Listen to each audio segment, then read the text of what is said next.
beside you, though, is it going to be a big threat? Yeah, we will see we will be in a race with the tire management and everything, so looking forward to it. For the moment, everything looks great, so we'll see who is the winners and how far, how close we are.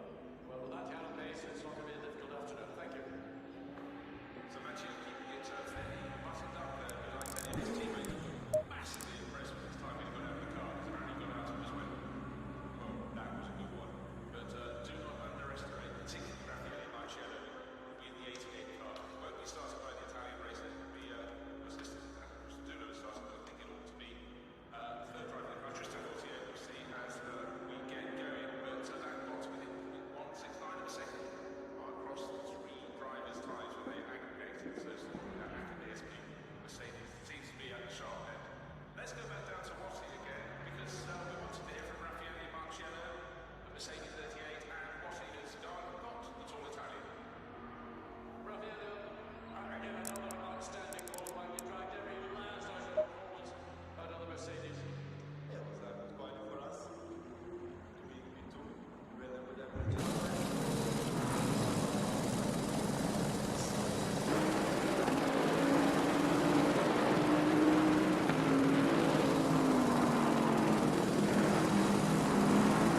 Hello everyone, welcome to round 7 of the CSM ACC Championship. To this week we are at Silverstone in the United Kingdom. Silverstone, a very famous circuit around the world, now graced by the talent the Caribbean Motorsport community has to offer.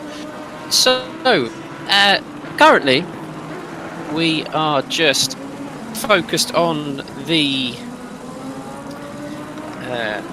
number 2 car of Delaney Patterson. Unfortunately, our director has just had to step away for personal reasons, so the camera is currently locked on Delaney Patterson, but my lovely tones are here to comfort your ears in this time of distress, so there is no need to worry.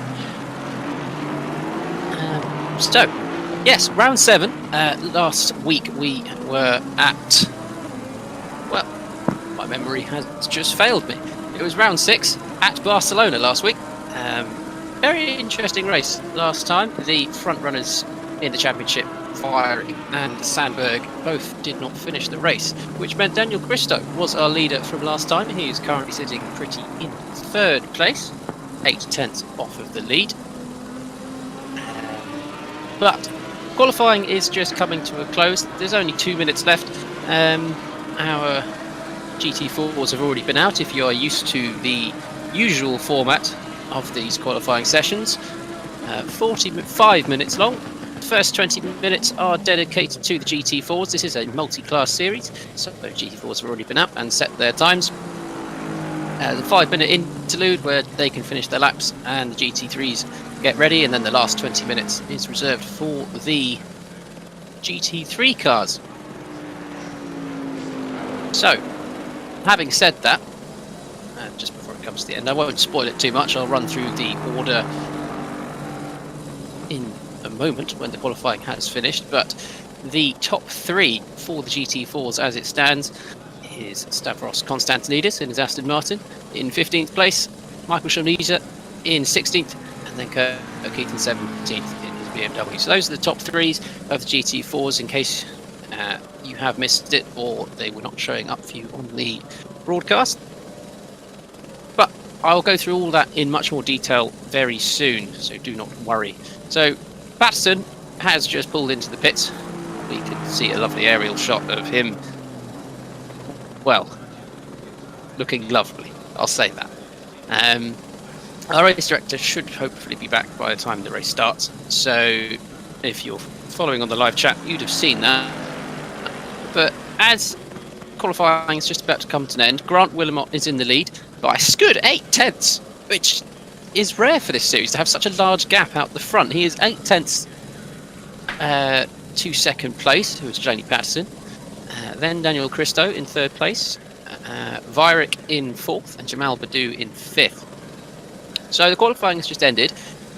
P1, P2, Willamot and Patterson are currently in the pits, so they cannot improve. On track, currently, the next car to come across the start-finish line will be the 102 car of Simon Capelli. He's just coming down that Hanger Straight. Wellington Straight, I should say. So it will be round short. You can see whether anyone does improve. Hot on the heels is the 78 of Jamal Badou and the 84 of Derek Rudder. So be interesting to see if many improve. Most have obviously decided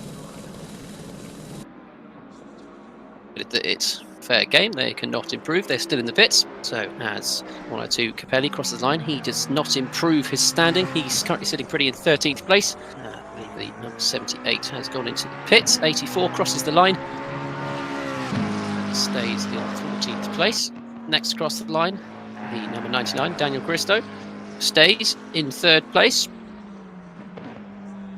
2 people left on track now. The number 18 of Havard Rolofsson, and then the 13 of Wilhelm Vierick. So Vierick will obviously be looking to improve, but an interesting factor, both Vierick and Sandberg have changed their cars. They are usually Bentley customers. They like to maintain the Bentley, but have, for some reason, have decided to switch to the new updated Mercedes AMG 2020. But with that, qualifying has just ended. did. And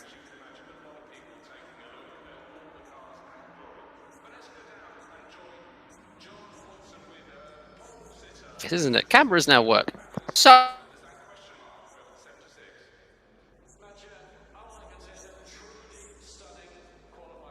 let's run you through the order. See how things stacked up for round 7 of the CSM ACC Championship.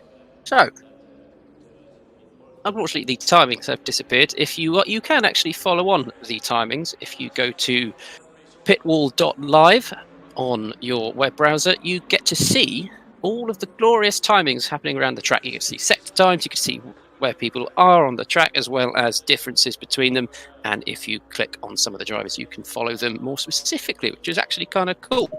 But that has currently reset, as has the in-game timings. So I cannot tell you who did what times. My memory is not as good as I would like to hope. But with that in mind, let's run you through the driver lineup. So 20 cars in total here. There are 6 GT4 cars, which of course means there's 14 GT3s. So in first place, leading the way round Silverstone for the first lap, will be Grant Willamot in his Aston Martin V8 Vantage, the number 222 car. Second place, which I do remember was 8/10 off Grant Willamot, Jelani Patterson in his Huracan GT3 Evo.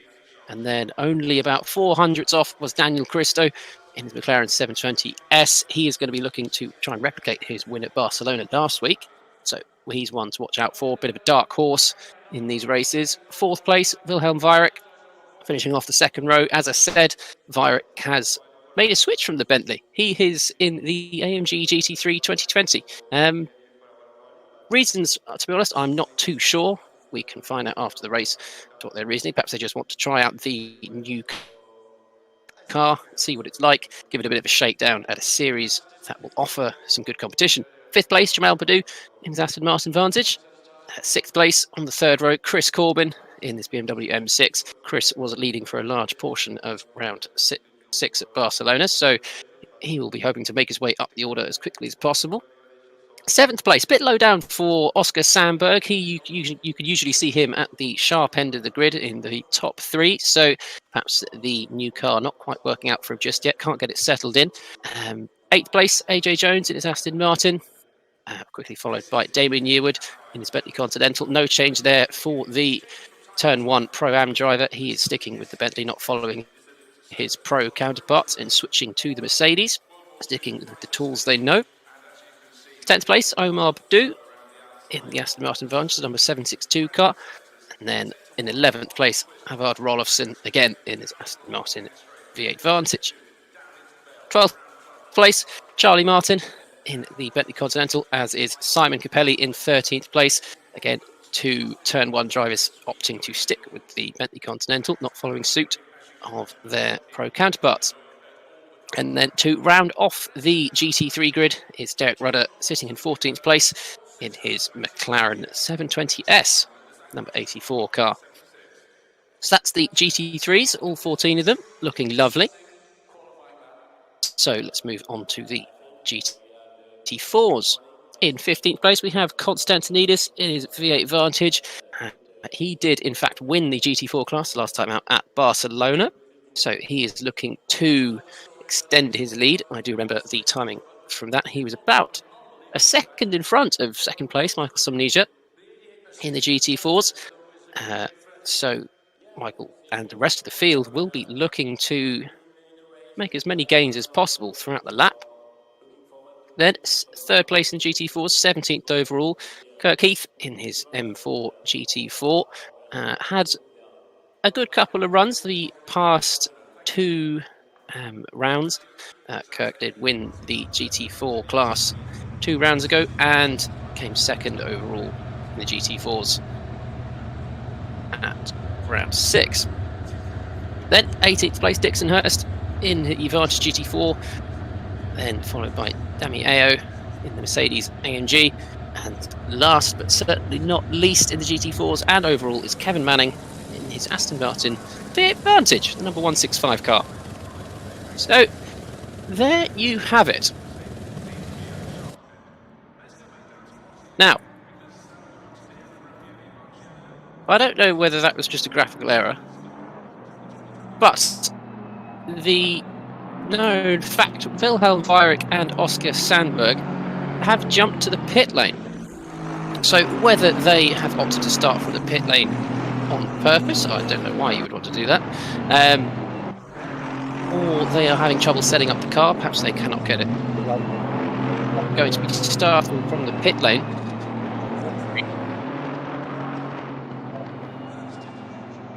Willemot will lead the way with Patterson in second place, Christo in third, which means Jamal and Chris Corbin move up a place, as will AJ Jones and the rest of the field.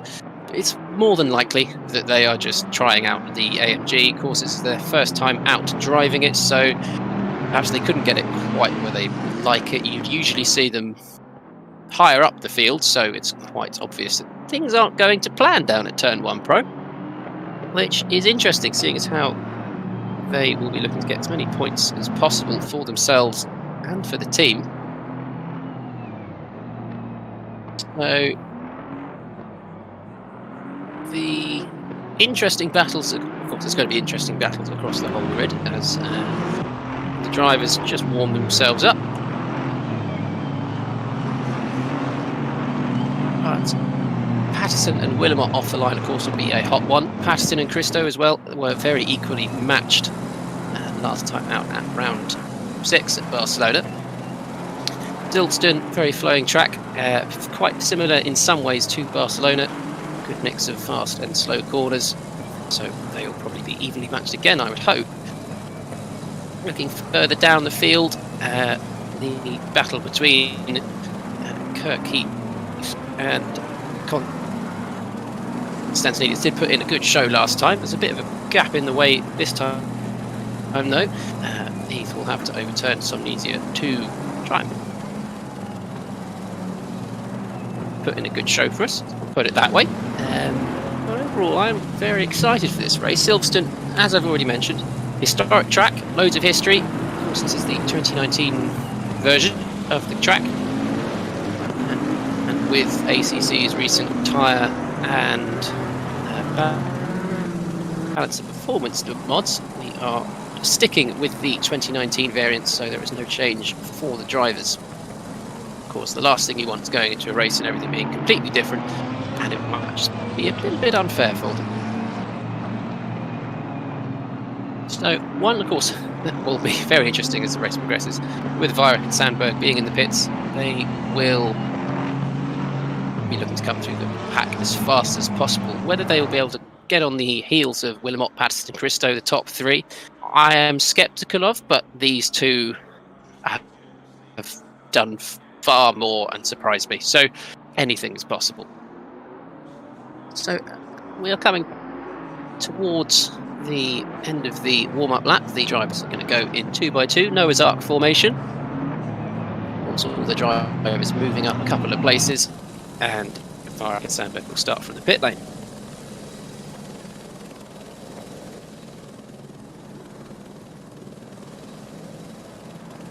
Coming around the final corner, and then round 7 of the CSM ACC Championship, powered by Turn 1, will shortly be underway. They will, of course, wait for the lights to go out, and then they will be powering up to Turn 1.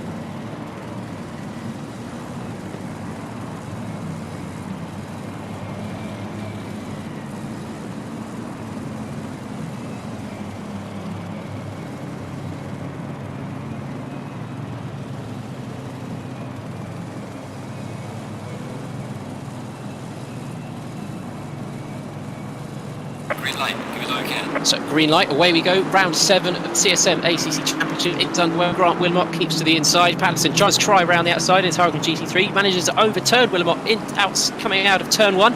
So that means Patterson has moved up into first place. Great move around the outside there.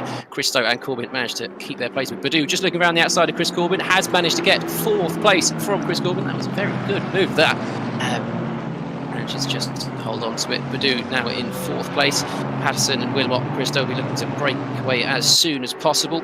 The pack seem to have a relatively clean start there. Actually quite nice to see. So, leading their way up the straight, all the drivers tucking into the slipstream. Limont just trying to launch it down the inside. Delaney Patterson, in fact, he does manage to do that. Patterson taking the wider line, has in fact invited Christo to go around the outside through to the next corner. Christo will try and just keep it as tight as possible to Patterson as he makes his way round. Which he does. Christo has managed to overturn Patterson. Chris Corbin has got back at Jamal Badou as well. Damien Yearwood and Badou having a good battle there. Yearwood just tucks in behind Jamal Badou. So, amongst all that, Charlie Martin has managed to go up a few places, currently sitting in 8th place. Well done from her. Just trying to now break away from Omar Badou. There's been a bit of big shuffling in the back of the pack. There is no yellow flags or incidents to report, though, I'm glad to hear. It has been a very clean start to the race. So in fact, that's just focused on the GT4s. Amongst all that, though, Kirk Heath has managed to jump to the head of the GT4 field. Konstantinos and Somnija being overturned by him amongst that melee into the first couple of corners. The rear of the field, actually, I say that, Derek Rudder and AJ Jones must have had a coming together. They have dropped behind the GT4 cars. No one that went unnoticed by myself, but nothing to worry about. I'm sure they've got the whole length of the race, the hour left to try and make up those places. But they'll be wanting to, of course, get past the GT4 as quickly as possible. So there is some sort of damage on AJ Jones, it seems. He decided not to come in the pit after the end of the first lap. So whether it is, hopefully it is just cosmetic, not bent steering arm or anything like that, making the car undrivable. Best in making sure that car is as good as it can be in the circumstances. So with that, the lap gone, and there has been a bit of a shift at the front. Grant Wilmot still in the lead, but he was very shortly put down to second place by Delaney Patterson. Daniel Christo in second place, just starting to maybe drop behind Limot as he tries just to fend off Patterson and Corbin, who are very hot on the tails of Christo. They are not going to give up easily. Shortly behind Chris Corbin also is Jamal Badou. He is looking to make sure they do not break away. Jamal Badou has been improving race upon race here, improving his standing in the championship as well as overall performance and consistency out of the series. David Yearwood in 6th place, then followed by Charlie Martin in 7th, so he actually managed to make up another place. But actually, I say that, Omar Badou has overtaken Charlie Martin. The timing screen's just updating there. So Omar Badou just to close down Damien Yearwood as much as possible. In fact, there was a yellow flag. Number 531 of Michael Sonisa is round and in the grass. The incident causing that, I'm not too sure, but I think he was in 3rd place in the GT4, so whether there was some contact between him and Konstantinidis, I'm not sure, or whether he just put it round himself. It'd be interesting to find out. But it's very unfortunate for Sonisa, who will have some dirty tyres going up towards the back end of the circuit and to get as clear of them as possible. AJ Jones and Derek Rudder just making their way through the GT4 field. They have managed to break up Hurst and Konstantinidis by doing so as well. So Derek Rudder just making his way through over the start-finish line to start lap number 3 for himself. Then we've got Dix and Hurst, AO and Manning bringing up the pack to watch in the GT4 field right now. 3 of them quite close on track. Just going to jump to the head of the GT4 field. Kirk Heath still leading from Konstantinidis. Gap only half a second. AJ Jones in him still that as well, making himself a nuisance coming through. Konstantinidis just tucked into the toe of Jones. Heath also tucks in. The BMW is a good straight line speed car. And the Aston is very, very good on the brakes, can make up the time it lost down the straight on the brakes. So currently Konstantinidis just managed to maintain the gap of 5/10. No real dramas there, not trying to shove it down the inside. Looking very promising, a battle to watch that, undoubtedly. So jumping forward now to the track battle between Patterson and Yearwood. Patterson has fallen down the order slightly, so I'm wondering whether he had an incident which we unfortunately did not pick up on. He's managed to fall behind Yearwood, Corbin and Jamal Badou. He was in third place before we cut away. Yearwood just struggling to get on the power, coming out of the multiple turn. Patterson will be looking to capitalise on that as they come into turn 1. Just having a sniff down the inside, just putting himself in his eyesight, making sure to put him off. Runs a little wide, not too bad. Hopefully he backs off the power. No track limits warning there. Coming into Maggots and Beckett's, making their way through. And then into Chapel. Very difficult area to overtake. Once it's all about exit speed, carrying momentum through the corner. If Patterson can manage to do that, he will have all of the power going down the Wellington Straight. And he has just not quite managed to close that gap. So the time extended to about 5 tenths between them. A bit too far back to make a move. One that will develop throughout the race. Yearwood, Patterson always on equal terms. Fortunately, Damon Yearwood did disconnect last time out, but Patterson does get quite a good exit there. Yearwood just stamping on the loud pedal a bit too much, using all of the track to his advantage, just showing his nose up the inside, thinking he can put him off, perhaps just send it slightly. Not enough. Sorry, not close enough together to make that stick. Yearwood driving for his life there, trying to keep it in front of Delaney Patterson. Patterson not able to overturn it. So, of course, with Patterson slipping down, has allowed Chris Corbin to move up to third place. Quickly followed by Jamal Badou, only 7 tenths between them. Chris Corbin has had an interesting time of late in his Apex Viva BMW. As I mentioned towards the end of qualifying, Corbin was leading for a large proportion of the middle part of the race at Barcelona last time out, having a different strategy. It was very difficult to call actually where he would come out. So Corbin, of course, looking to not fall too far behind Daniel Christo and Grant Willemot. The gap to Christo currently standing at 3.3 seconds. Any fighting with Badou would have hampered that as well. So now they're just splitting apart.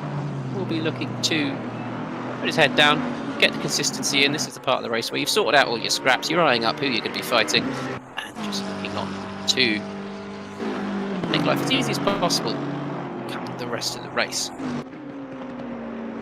So a close on-track battle coming down the Wellington Straight is Havard Rolfston and Charlie Martin. Charlie Martin in her Bentley as usual, just tucked under the rear wing of the Aston Martin, and Rolfston hard onto the brakes. Bentley famously quite good on the brakes, will close up the gap as best as possible. Charlie not able to make a move there.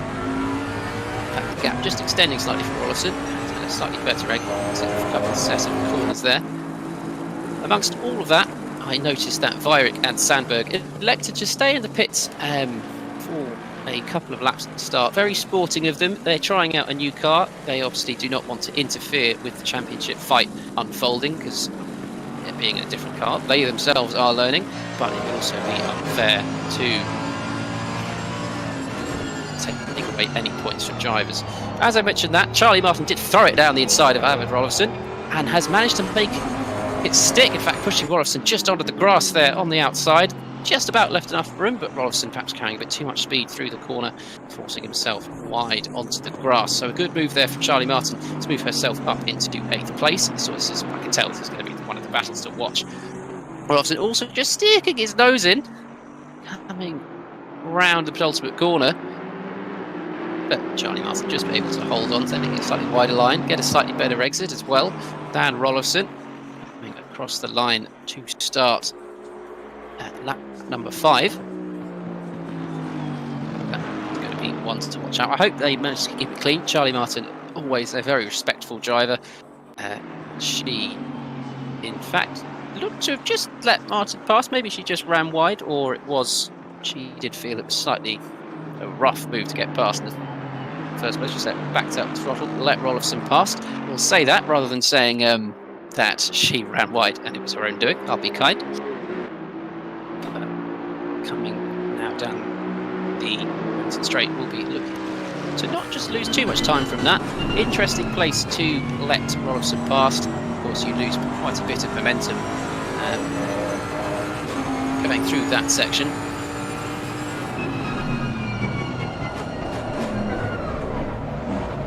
So, just jumping forward, it is hotting up between Damien Eward, Janie Patterson and Omar Badu, the three very close to each other on track. Eward just defending from Patterson. Badu will be looking to capitalise on any little sniff he can get. Any time lost between Patterson and Eward, Badu will make a move. In fact, Patterson just managing to make his way past round the outside of Damien Eward. That was a brilliant move. That was an outstanding opportunistic move there. Eward just struggling to get on the power, but managing to tuck back into the slipstream. Patterson defends from Eward, trying to force it round the outside. In fact, he does, as he managed to keep it on the track just slightly. That was, again, a brilliant racing from all three of them, Patterson and Eward especially. Patterson just trying to keep it round the outside, but just can't quite. But that has left a gap for Omar Badu to try and force himself up, perhaps just a little far back. But Eward hasn't managed to take the place back from Stanley Patterson. This is outstanding racing to the start of CSM round 7. I am very, very impressed. But can Eward just keep on a bit? Patterson runs a little bit wide. Just having a look up the inside, coming into Maggots and then Beckett's. But things better. Not a very good place to overtake there. It's all about the exit onto Chapel. That's what it is. That's all about exit speed. So you carry a speed down the straight, perhaps put a lunge in towards the end. Tucking into the slipstream of Damien Eward, the Bentley punching a big hole in the air. Size of a boat. I always like to call it the boatlet. But no real dramas coming through the end of the straight. But Patterson is a little bit close to Eward. He is just going to try and stick nose up. Eward is in fact just half covering it off. Patterson does make the lunge, runs wide onto the gravel. That is unfortunate for Patterson, but that has allowed Eward and to run away and Omar Badu to just start to run away. That is very unfortunate for Patterson, but that does mean Omar Badu has moved up a place into 6th position. Eward's just looking to scarf away as quickly as possible. He doesn't want any of that, but he would invite Patterson to send it that far every day of the week. Patterson, of course, I expect him to be hot on the heels of these two if Badu and Eward keep fighting. Patterson will be back there very, very shortly. Badu just getting a touch oversteer there. Eward just managed to break away. So it has broken up the pack. All that fighting, about 2 laps there of solid fighting. That was very, very entertaining to watch. The good, respectful racing you get here at CSM. So the GT4 battle of Konstantinidis and Heath has heated up, it seems. Konstantinidis has managed to get past Kirk Heath amongst all that excitement was going on.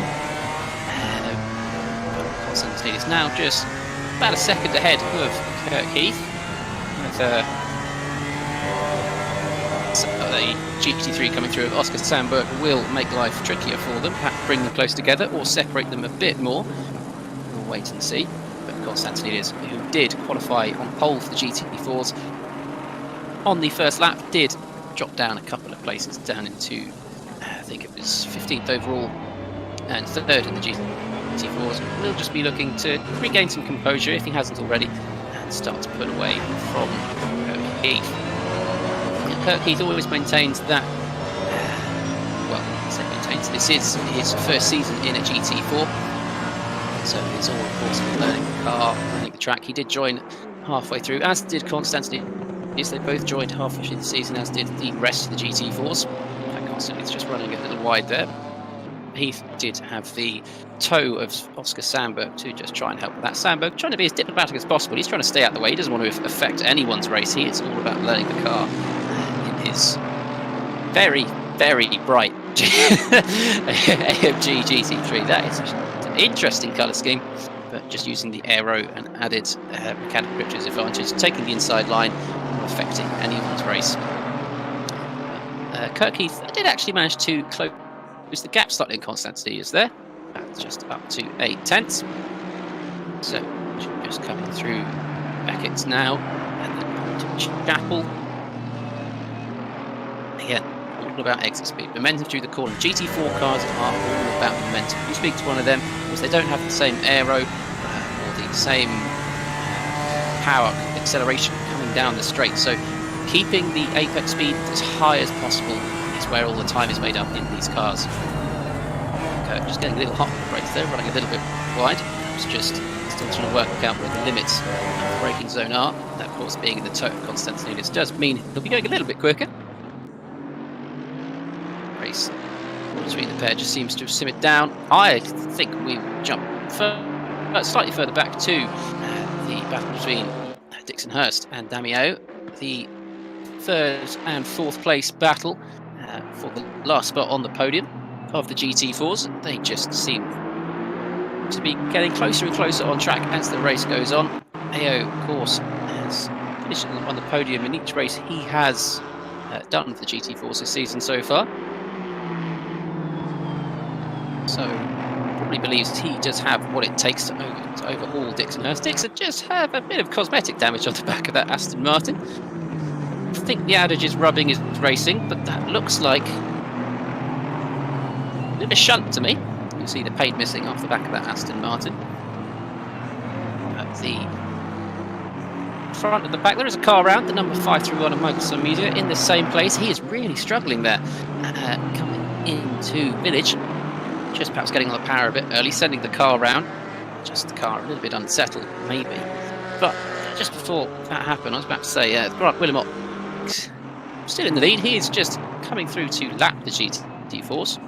See in the shot with Hurst, AO, and Wilmot just coming up to the back of them, just making his way through. Blue flags were stressed in the driver's briefing. A good synopsis was that if you see a blue flag, just politely, move out. Just move over. Move out the way. That would be very helpful. Well, the GT4s don't have to do anything drastic. Just back off the throttle slightly. Let the GT3s pass. There's no point putting up a fight when you're going to be outclassed anyway. So we are 20 minutes, just near coming up to 20 minutes through the race. The pit window will open at the 40-minute mark. There is one mandatory pit stop to make during the race, in which the drivers must change tyres, but do not have to do anything with fuel. There's no driver swaps. It's a one driver sprint series. So no need to worry about all of the potential hazards of endurance style racing. Good old fashioned get in and drive.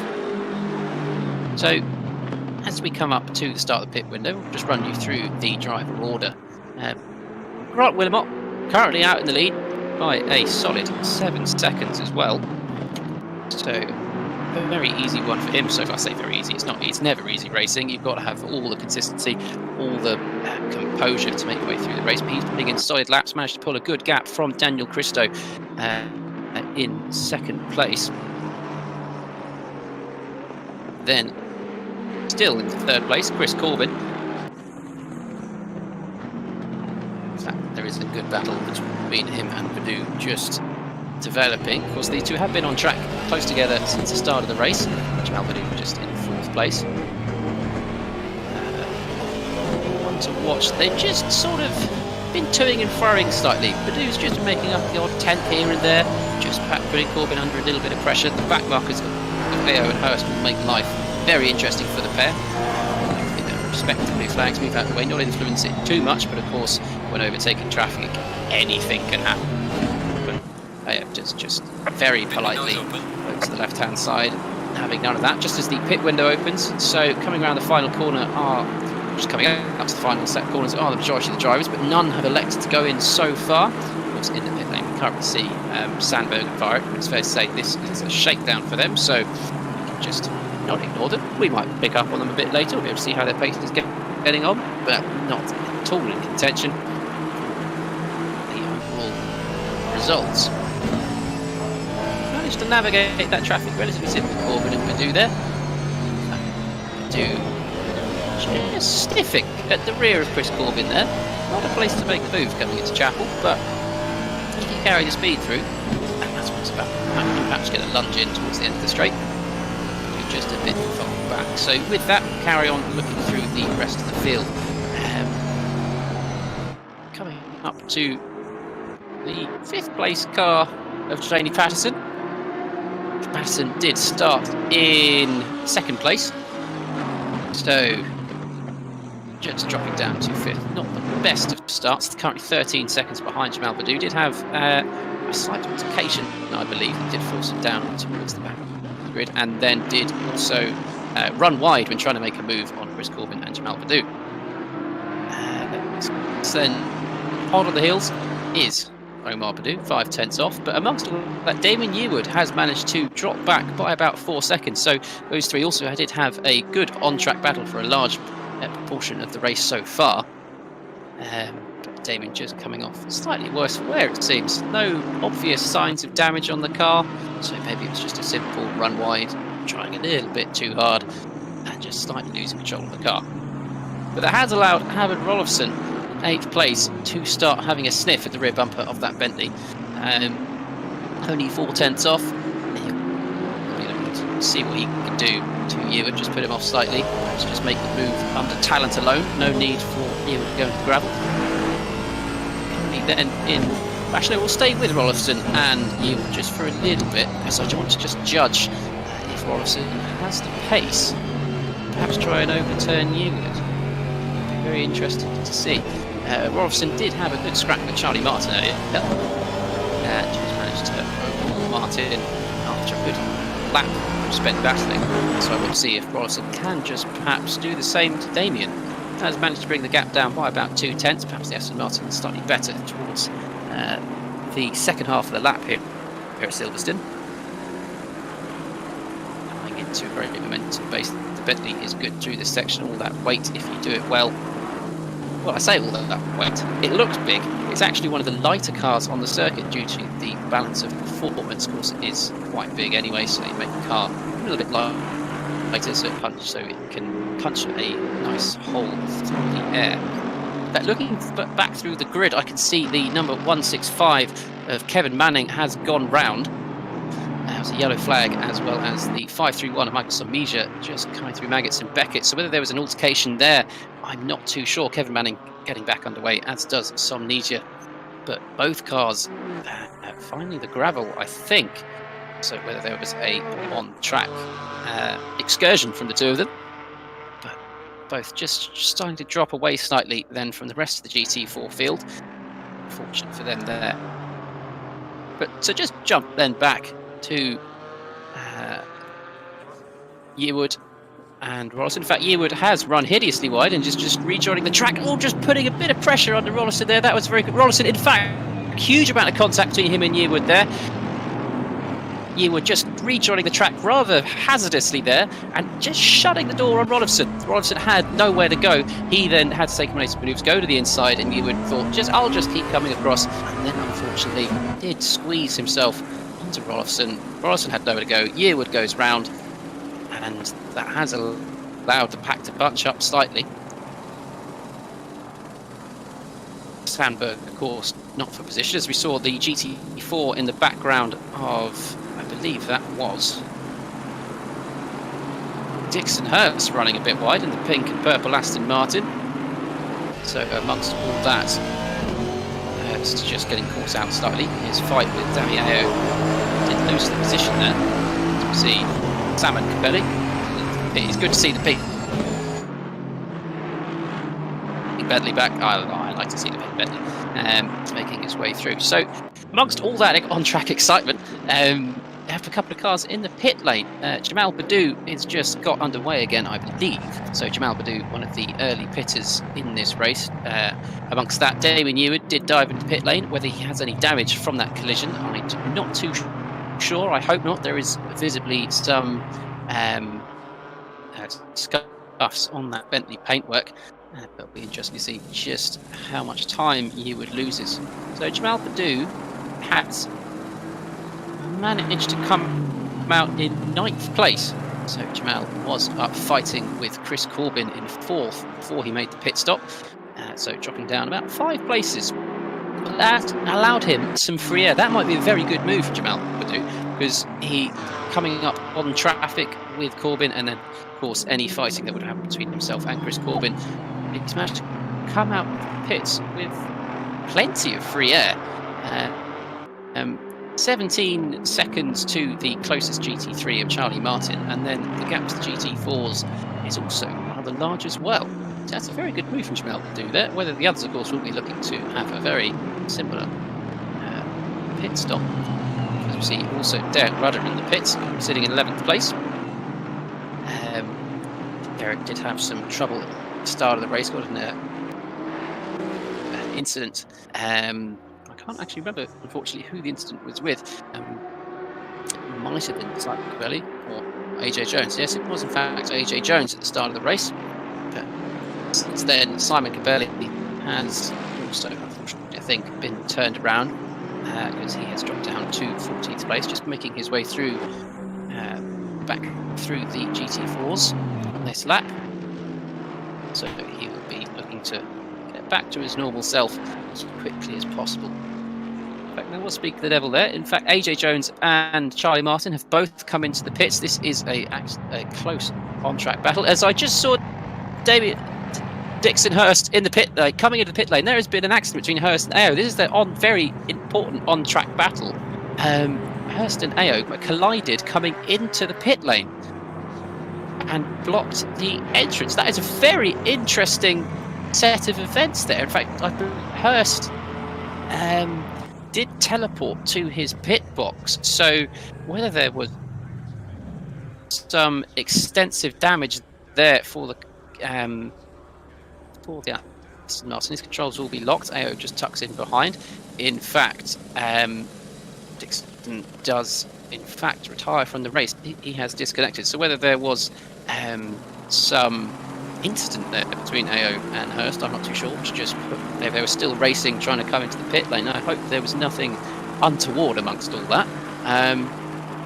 But very interesting circumstances there. I have never seen that in ACC, a car being turned around on the entrance to the pits.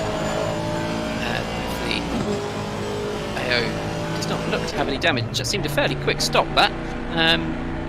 So no real dramas there for Ao. So maybe it was just Hurst putting himself round, or there was contact, I'm not too sure, but it'd be interesting to see how the race develops. Then for Ao, a shame that we had to lose Dixon Hurst there. But that is racing. Interesting things like that happen more often than not. And it makes my job exciting. And for you, the viewers at home. So, an interesting one there. The car we saw in the pit there was 13 of Wilhelm Weirich. Of course, these two are using this as a bit of a shakedown, just trying to stick out the way. So Weirich just perhaps making a setup change or two. But in terms of on track, the field has spread out slightly. As people start to swap and change during the pit stops, obviously it's more than likely that things will start to spread out. Battles will calm down. They can hit showers, cool it off, and just reevaluate, try and get some consistent pace into it amongst all that fighting. Of course, on-track battles are what we do this for, all the fun, but if it's going to cost you, you might want to just think about backing off, sitting behind, gaining some time on the man in front if you are a results-based driver in one of these series. Then it's always best to just calm down slightly and back off. Just let the race develop slightly and then try and get back on it. So halfway through, of course, does mean it's half an hour left of the race, as our engineer just so politely informed me. With that, I'm just going to have a quick look to see who is the fastest driver on track at the minute. It looks to me the fastest driver on track is in fact Chris Corbin. His last lap time of a 2:07 has meant that he is just looking to close the gap on Grant Willemot. Grant Willemot is in fact in the pits right now. The leader has decided to pit halfway through the race, the optimum strategy for himself. This does mean Chris Corbin has managed to jump Grant Wilmot in the pits. Corbin always likes to stay out longer. He is one to try and maximise the life of his current tyres and then perhaps just get the overcut on whoever's in the lead. Jalady Patterson has also pitted in the 4th place driver, so it'll be very interesting to see where he comes out compared to Jamal Badou, who was a couple of seconds up the road from Patterson when Jamal went into the pits. So that'll be one to watch out for where they come back out on track. So Chris Corbin is currently the leader of the race. He has inherited the lead from Grant Wilmot going into the pits, and that has also meant Omar Badou has moved up to 2nd place. Good job there for Omar. Of course, these two drivers are yet to pit, so it's more than likely that Grant Wilmot will take the lead back from those top 3. In fact, Rolfson has managed to get past Wilmot while he was in the pits as well. So, but Rolfson was yet to pit in his Aston Martin Vantage. He was just being hounded slightly by Sandberg. Sandberg's still trying to figure out whether he likes the GT3 or not. They come round halfway through the lap. Let's see if any other drivers are in the pits. GT4s seem to be in there currently. Kurt Heath. In fact, that's an interesting turn of events. I have the commentator, is disconnected from the server, so I'm going to fix that, and I'll be able to comment on what I'm seeing, hopefully very shortly.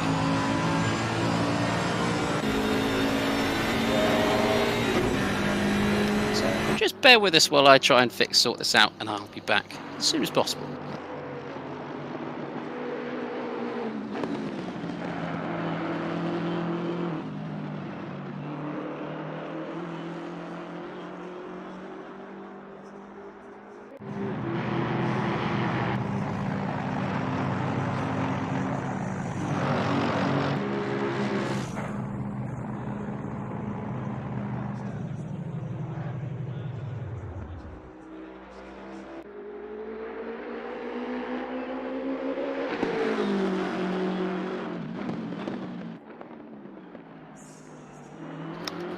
So I have managed to make my way back in.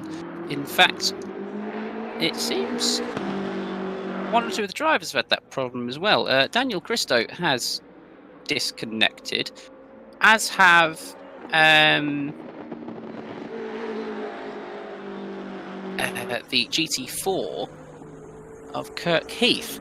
So wondering whether that was perhaps a server-side issue. I'm not too sure. It looks... Could slightly be a UK problem, although AJ Jones is still in the race, as is Grant Wilmot, but an area problem perhaps as 3 local UK drivers have, well, and a commentator have disconnected, but that's rather unfortunate. Whether it was internet related, server related, I hope not. ACC servers are usually pretty good, but of course under the stress they can sometimes prove, what's the word, temperamental. So amongst my short escapade into the shadow realm there, we just have a quick look through, see if I've missed anything. You at home, of course, would have been following along with our lovely pictures, but I don't believe so. Chris Corbin, Howard Rolfson and Jamal Badou are all yet to pit. No, sorry, Jamal Badou has already pitted. So just coming out, sorry, Wilmot coming out in front of Jamal Badou, about 13 seconds separating them. Rolfson and Corbin will be looking to come into pit in the next 5 minutes. I expect them to be on the last lap of the pit window. Corbin usually does like to leave it late. In terms of on-track battles right now, not too many going on. In fact, the closest, I believe, is between Kevin Manning and Michael Somnesia, which was the rear end of the GT4 field, 13th and 14th places. With those disconnects, those drivers will make 4 points, which would be good for them. They just see it through. Half a second separating them. Somnesia did manage to make up about 2 seconds on that last lap, so whether Manning ran into some problems, I'm not too sure. but coming into Maggots and Beckett, this will favour the rear-engined Porsche Cayman, with the Aston Martin down the straight, just ever so slightly quicker. So if Michael can just keep momentum going, very good for him, just perhaps keep in the tow and line up and move over the next couple of corners.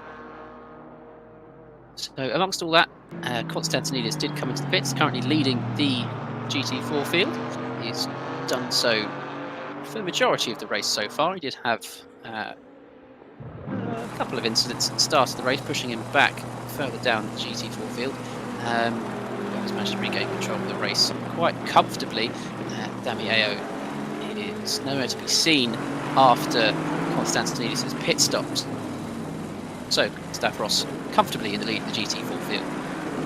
But still looking at the battle between Manning and Samnesia, it looks like it's just about to be hotting up. Samnesia has had a couple of instances of putting himself round coming up to this village corner. He just shows his nose down the inside of Kevin Manning. Manning does very respectfully leave him the room, but Samnesia has not quite managed to have enough speed to overturn him.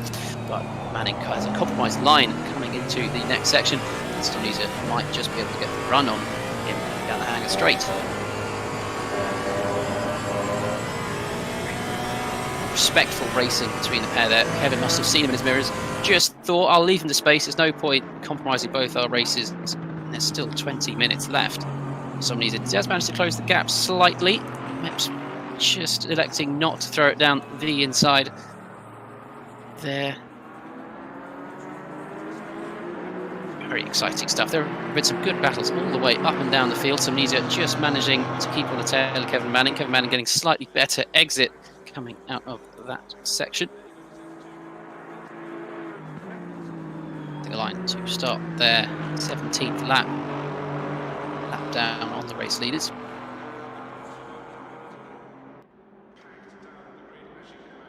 Through Maggots and Beckett once more. Samnesia closing up on the brakes there. Slightly better handling car than Porsche Cayman. Manning just to lug around just a slightly more unforgiving Aston Martin. Very neutral car.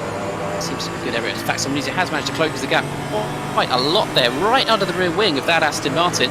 Pulls over to the left-hand side, perhaps just line up a move round the outside into Stowe. In fact, he does. Just seems to get the move done. There is quite a large amount of lag, and I've disconnected again, so clearly there is some sort of internet issue for some in and amongst all this. So whether I can just refer to the Pitbull Live as to whether the move did in fact get done. So Kevin is still in front. So Kevin did manage to defend that from Samnesia. That was a good defensive move there. So I will again quickly try and rejoin. Internet is not the most popular of things amongst myself because it is just rubbish.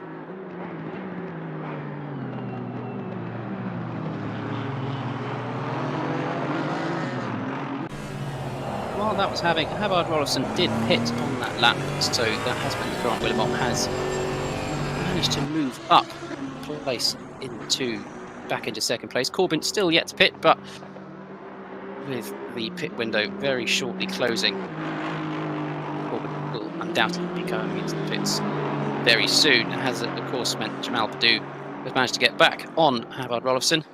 Rolfson might just drop down the order a little bit more. It'd be interesting to see if Jenny Patterson comes out in front of Rolfson.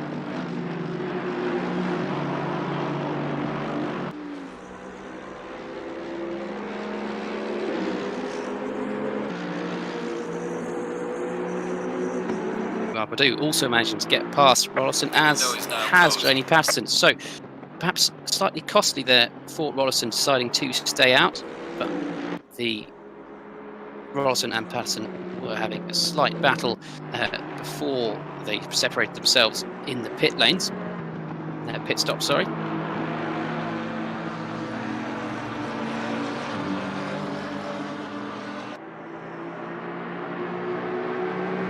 So Willemot also did manage to get out in front of Chris Corbin, so Willemot has retaken the lead of the race, as we did expect. good decision there from Wilmot to pit just halfway through the race. Corbin always does like to stay out a little bit longer. Whether that's proved detrimental for him there, we're not sure. But there was a good healthy gap of 10 seconds before the pit stops was started.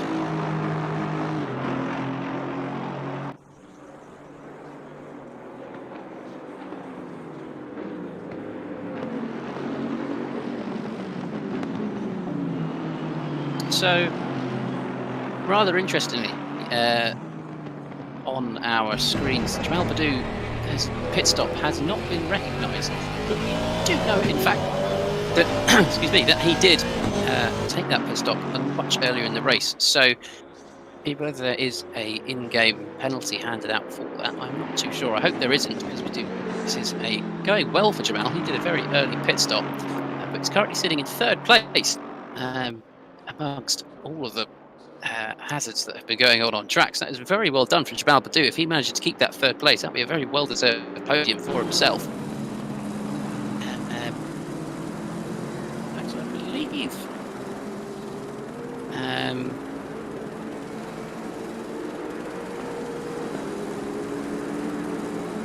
this may just be because I've had to of course been having some trouble with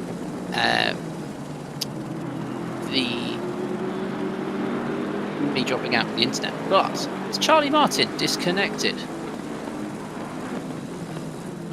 Yeah, so I believe she has another UK driver. So I'm suspecting that the United Kingdom are having a couple of server issues amongst all of this. The international driver lineup we have here does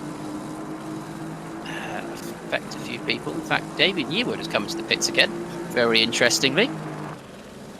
I don't see any sign of penalties for himself. So whether there is some damage on the car, or he's just perhaps not taken enough fuel, or I'm not too sure. There's 17 minutes left of the race. Damon Ewan has come in for a second pit stop. He did have one earlier on. He came in after he did look like to have a bit of cosmetic damage after a battle with Savard Rollison and Delaney Patterson. So it'll be interesting to know what's going on there with Yearwood.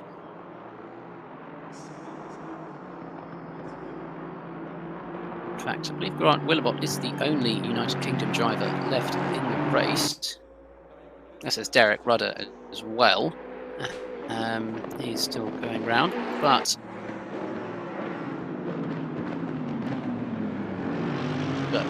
Derek might physically be in the United States, so the server not proving issues for him. So towards the end of the race, we'll be able to get a better idea of what has happened, what has gone on. But amongst all of these disconnects and issues amongst the drivers, Grant Wilmot is still in the lead. His internet, he's clearly paid a little bit more for it, managing to keep himself in the race. He's just tipped off the bosses of British Telecom. So Grant Wilmot currently in the lead by a good healthy margin of 25 seconds to Chris Corbin. Very healthy lead. Then between Chris Corbin and the third place driver Jamal Badou is about 3.5 seconds. Jamal Badou's pit stop still not being recognised, so I'll be interested to see how that plays out. Then fourth place, further 20 seconds behind, is Omar Badou. Fifth place, Delaney Patterson, quickly followed by Havard Rollofson in sixth place, and the Salmon Bentley of Simon Capelli. I do like that Salmon Bentley, it's a very odd colour.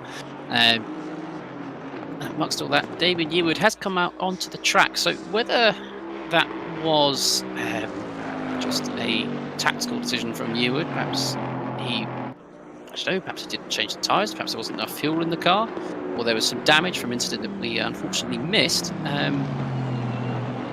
Yearwood back on track, it currently sitting in 8th position.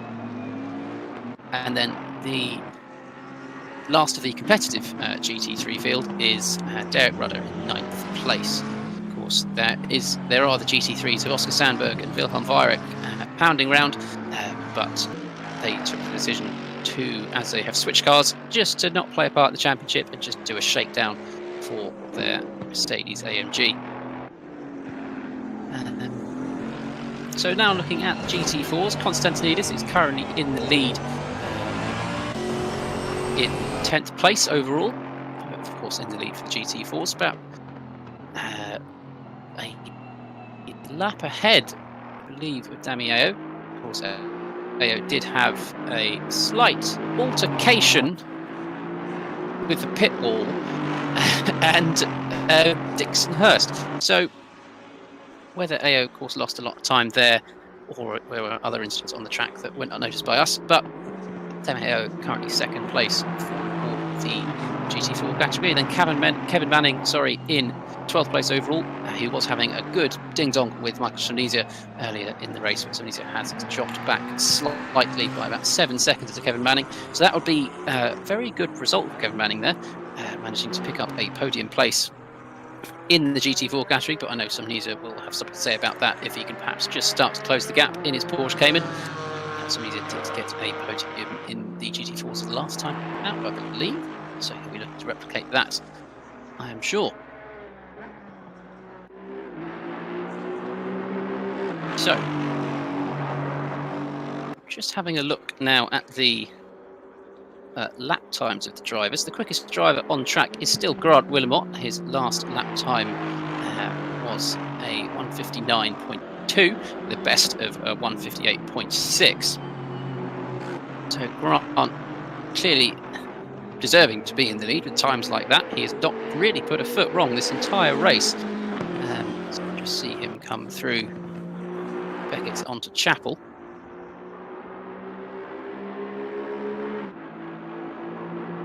Then down the Hangar Straight. So it's a very commanding race for Grant Willemot so far.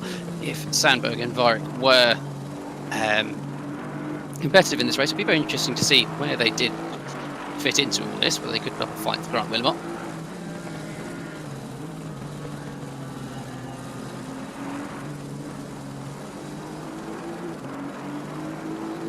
We'll just stay with Grant, just see how he gets on over the next lap or so, because we've not actually had a run through of the circuit here at Silverstone yet. So what a better time than at the end of the race when it's all done and dusted. So, as I said before, Silverstone, very fast and flowing track, often a good marker.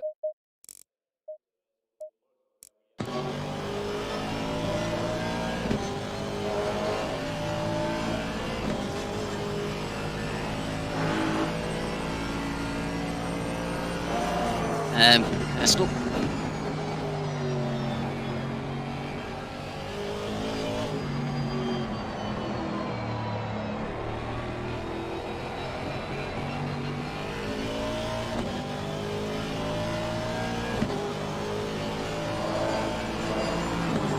Been kicked out of the server due to internet-related problems. So the British drivers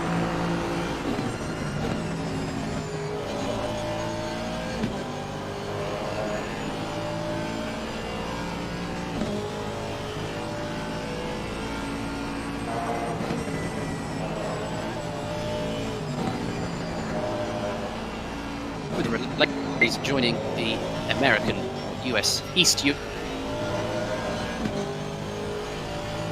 US powered by turn 1.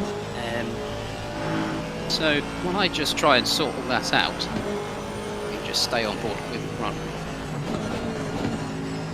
Willemot. There are currently no obvious on-track battles taking place, so not missing too much action. Well, I'm not missing too much action. I hope you at home are following along still.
So, of course, being a community, there is a Discord channel for Carib Sim Motorsport. It's very simply CSM, Carib Sim Motorsport. So have a look at that if at all you are interested in what you're seeing here today. Of course, we have the social media channels as well. Here on YouTube, you are watching this. Do of course do more than ACC. There is a Sim Carib Rally Club as well, which you do get all of your Dirt Rally 2.0 fix. There are weekly competitions and servers available with that, spanning all classes Dirt Rally 2 has to offer, as well as all of the nations to visit. As well, of course, here our weekly ACC Championship. So if you are at all interested, do please check that out. This is an open championship, anyone can join. There is no ability cap, it does not matter how much experience you have. If you are at all interested, please do get in touch with us, even if it's just simple as leaving a comment on this video, and we will point you in the right direction of how to get involved in this glorious championship. So there's under 10 minutes left of the race. I've managed to rejoin the spectators area, so hopefully I'll be able to see through the rest of this race without the UK deciding that no one's allowed any fun anymore, which does sound very normal over here. But it all has just calmed down slightly.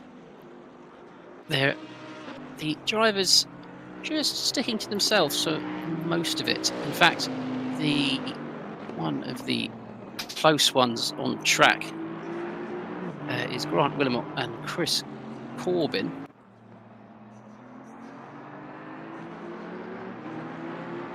Sorry, not Chris Corbin. Chris Corbin and Jamal Badou. They are a fairly close pair. Jamal just trying to close the gap as much as possible to Chris Corbin. But having said that, they are still 10 seconds apart. So it tells you what we're dealing with in terms of the on-track action right now. The drivers are very much put into their own grooves, what with a couple of disconnects. The on-track battle is just thinning slightly.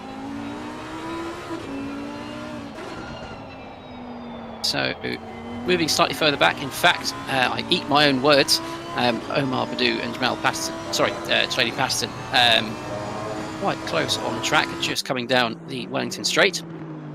Only 2.3 seconds separating the Aston Martin and Lamborghini Huracan. In fact, we just see the Bentley of Simon Cabelli running a little bit wide in front, getting onto the gravel.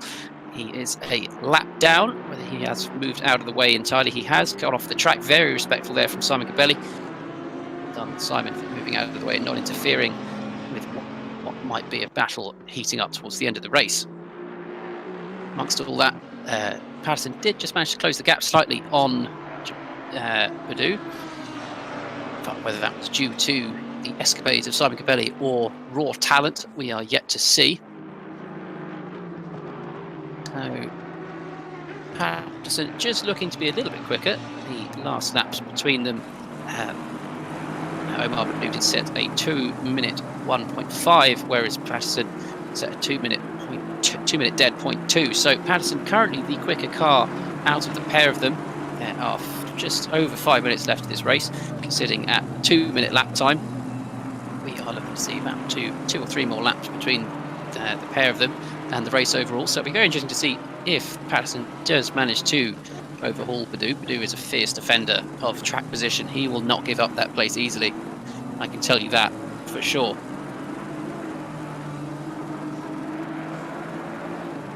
Just coming around now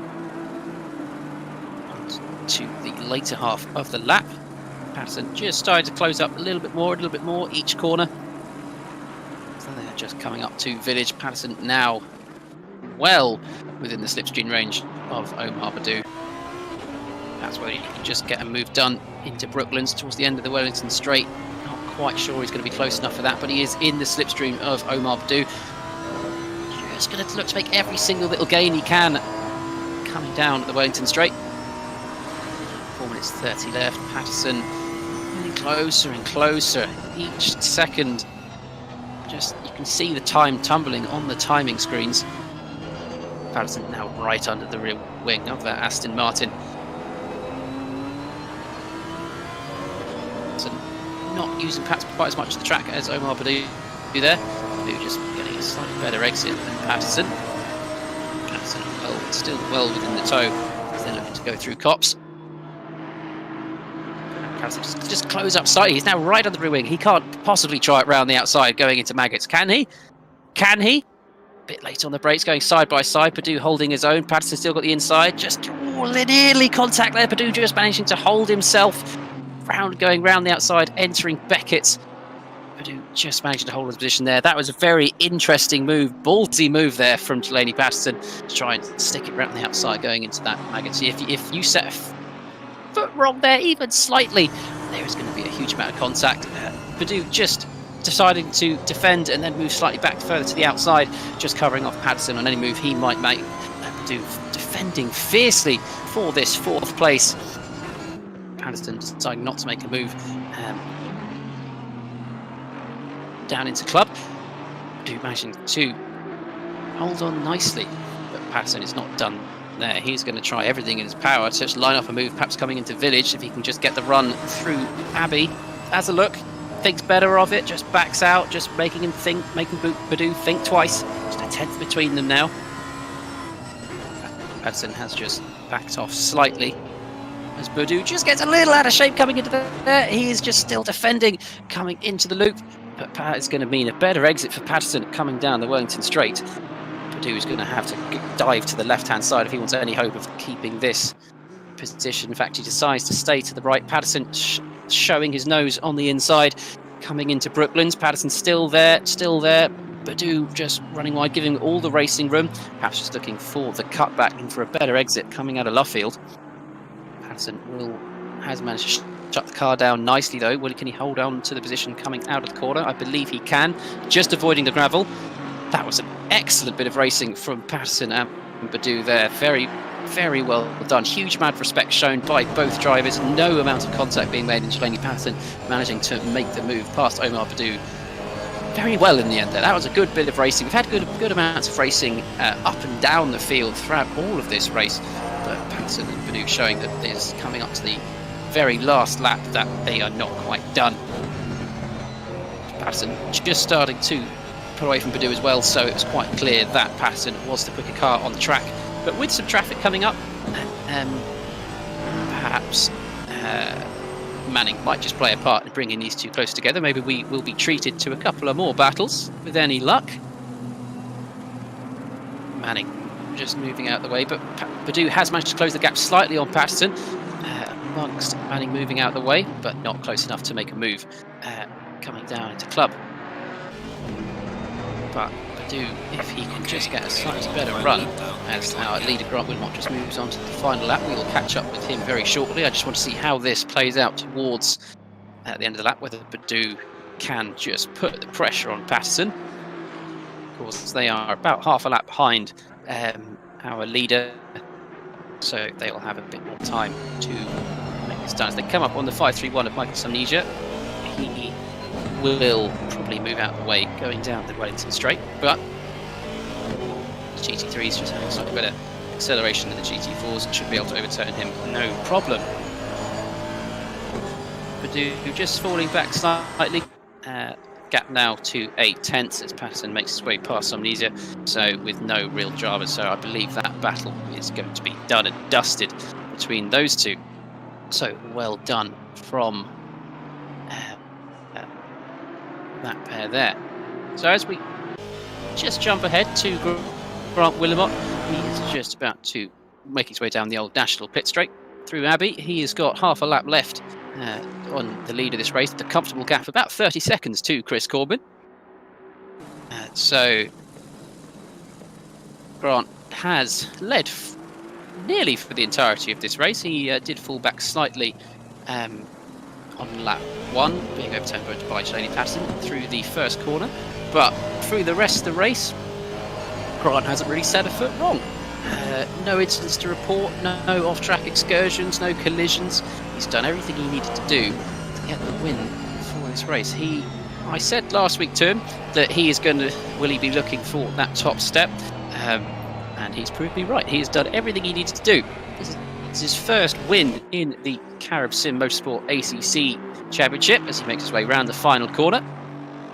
And in fact, Grant Wilmot does win round 7 here at Silverstone for the CSM ACC Championship. Very commanding win there from Grant Wilmot in his 222 Aston Martin V8 Vantage. Very well done, Grant. As we just look back, the 100 car of Oscar Sandberg crosses the line. Of course, Oscar using this as a shakedown session. No dramas for him.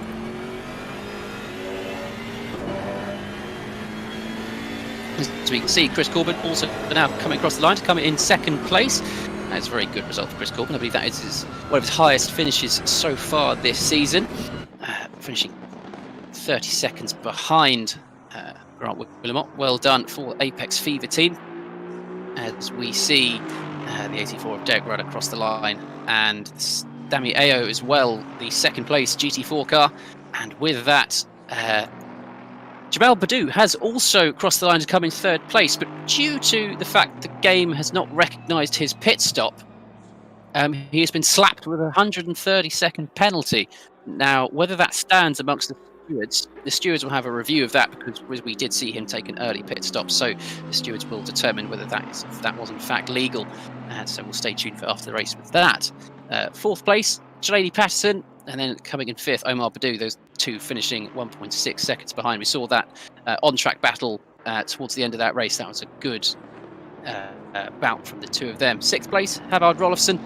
He's been lapping quite comfortably, just having a couple of good fights with several of the drivers, Yearwood being one of them, who has finished in 7th place, who did have a very good start, but did drop back. And looking further back, 8th place, Simon Capelli, and 9th place, Derek Rudder, to round off the GT3s. But Stavros Konstantinidis wins again in the GT4 class. He won last time at Barcelona and has proved that it was no fluke, coming across to win the GT4 category here at Silverstone in his Aston Martin V8 Vantage GT4 number 3 car.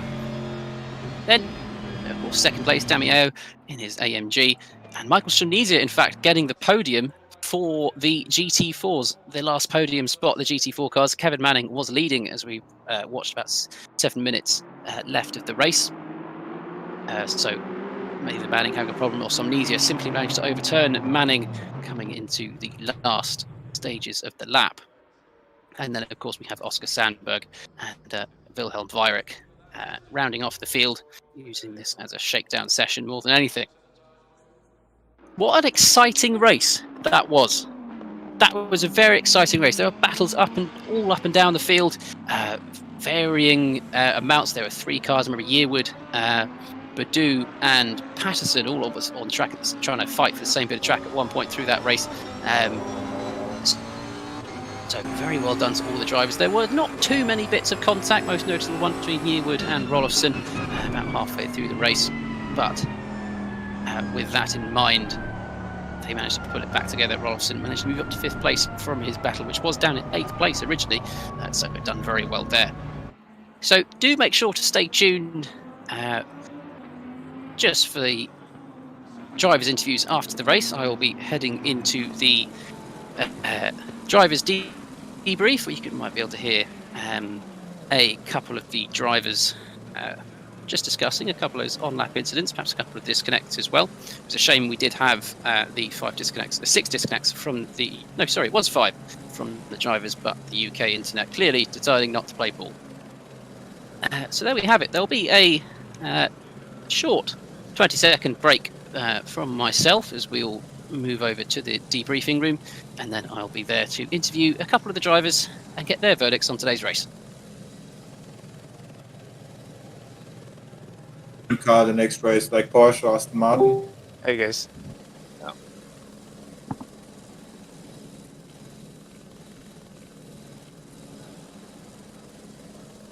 I had a go with the Porsche earlier. It's a bit lively, isn't it? Hello. What happened, Omar? What happened? Yeah, I let you go through the hairpin and you fucking hit me. Too slow. You just need to run off the track and do whatever you gotta do. Too slow. I see. Matt didn't catch me back. Just know I was trying to run away from him. Who's that? What's his name though again? Let's see it here. Patterson, you mean? Yeah, Patterson. I was trying to run away from Patterson. He was climbing that bit by bit. Patterson, listen, the three of us had a decent battle in the first, 5 laps? Yeah. Is he? Is he in here? Yeah, hello everyone. I always like to just hear the instant verdicts of some of the drivers. Apologies if you are not a fan of the language, but Damien Cleach making us feel the feelings known, no harm done. So, that was a very good race to watch. I was very impressed with a lot of the driving standards through that race. There was a couple of incidents, which I may come on to, but overall, well done all. I did enjoy that. I'll start with the GT4s. So, Stavros, you won last time at Barcelona. You've won again this time. Is that raw talent? It's this time around. Jeff Kirk Heath was close to me, but he had a disconnect, so it was the same. The battle didn't went all the way to the end. But Yeah, it was a bit.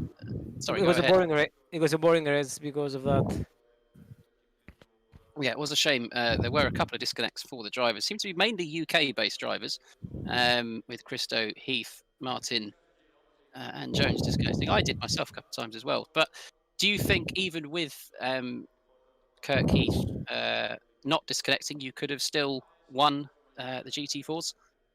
Well, I was a couple of seconds ahead of him when he did.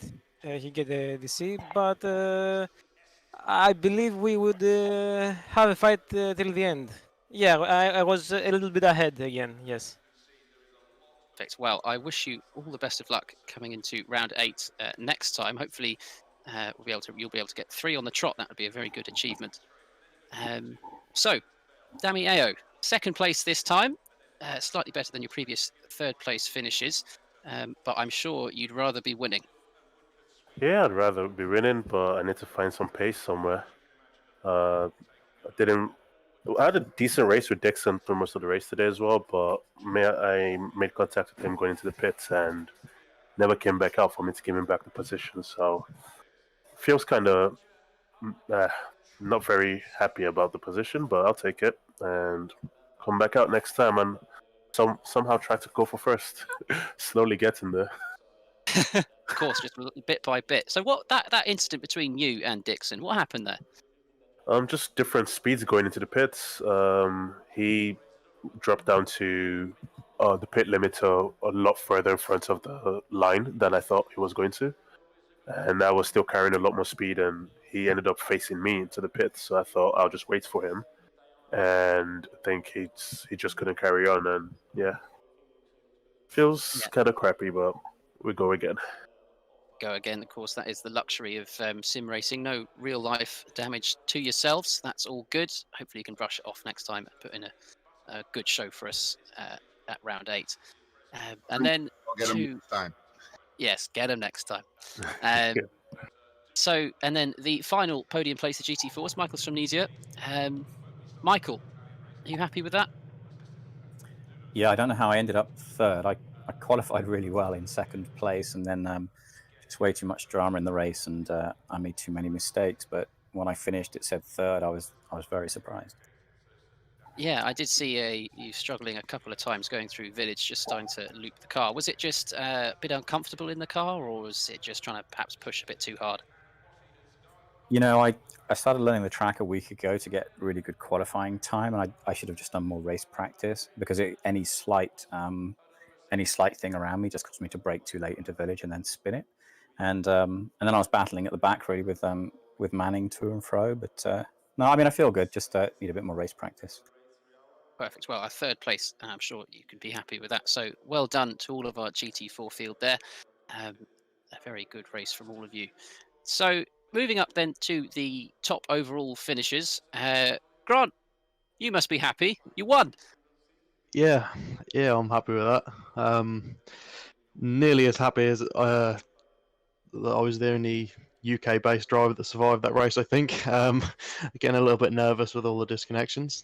But yeah, it was fairly straightforward. I absolutely love this track. car felt really good. Briefly lost the lead at the start, but then it was just a case of trying to keep consistent. Car is I find the Aston a little bit of a handful around here, but I think it's due to the tyre wear. But it's sort of, you can get it sideways, but it always grips. You never go all the way around, so it was quite fun when the tyres wear down. The Aston is overall a very neutral car, and I know a couple of the Turn 1 drivers did elect to try out the Mercedes, but you decided to stick with the Aston, not take any chances. I only found out about 15 minutes before the start that we could change car, so I didn't really have a choice. To be honest, if I would have known earlier in the day, I probably would have changed to the Mercedes, knowing how good the new Mercedes is. But as I only found out briefly before the race started, I thought it was going to be best just to stick with the Aston that I've been practicing all day, and I think I definitely made the right decision. Yeah, I think we can all agree that was the right decision. So well done there, Grant. A good win. Thank you. And now we'll move on to Chris Corbin. Chris, second place. Is that good for you? Are you happy with that, or do you think you deserve to take it a bit further up the field to first? No, it's about time I got back on the podium. I'm just happy with that part. Of course, yeah, you did. Going back to Bathurst, you were leading for some of it before your disconnect. So is this a bit of recompense for that? Yeah, it's a little bit of redemption. Wasn't the quickest on the day by any means, but just kind of stayed consistent and took advantage of everyone else's misfortunes. Just picking them off one by one. That's what you need to do. So well done there, Chris. Thank you. And then the final podium spot of the GT3s, Delaney Patterson. Delaney, you had a very good battle with, I believe it was Yearwood and Jamal Badou for a lot of that race, but you came out on top. Would you say your racecraft is to play for that? Well, I would like to think so. It was a pretty exciting battle at the time, and there was no way I was going to give up that position because I had a great start, and in the beginning stint, the Lamborghini was so difficult to drive. I just couldn't keep it together, but I wasn't going to give up. So a little disappointed with third, but that's how it goes sometimes. Yeah, I mean, of course, off the first corner of the first lap, you found yourself in first place. You must have been thinking this is going great. Yes, I did. I was so excited, but I guess I got a little too excited and missed my break-in points and lost the lead. Of course, that does happen as part of racing. You did find yourself in the gravel slightly as well, but did manage to pull it back for a third place. So very well done there, Delaney. So, Jamal Badou, you still in here? What happened with your pit stops? Because we saw you take one, but then you were slapped with a 130-second penalty at the end.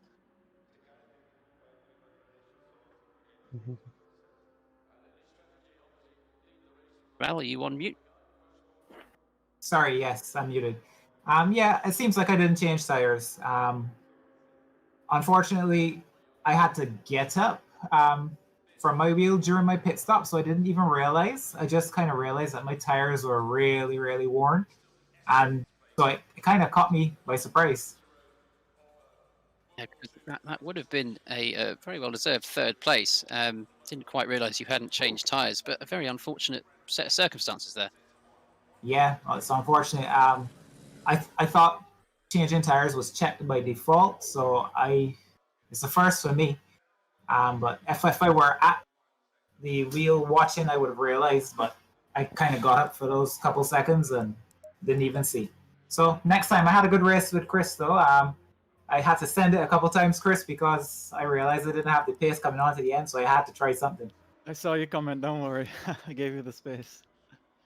Yeah, but it was a good race. I don't mind losing out on the podium because it was a good race. Well, there we have it. Perfect. Lovely to hear from the drivers after the race. And as always, they do give us some good insights into what it's like to be in amongst the thick of it. So that's it for round 7 at Silverstone here at the CSM ACC Championship. I hope you've all enjoyed it at home. I certainly have.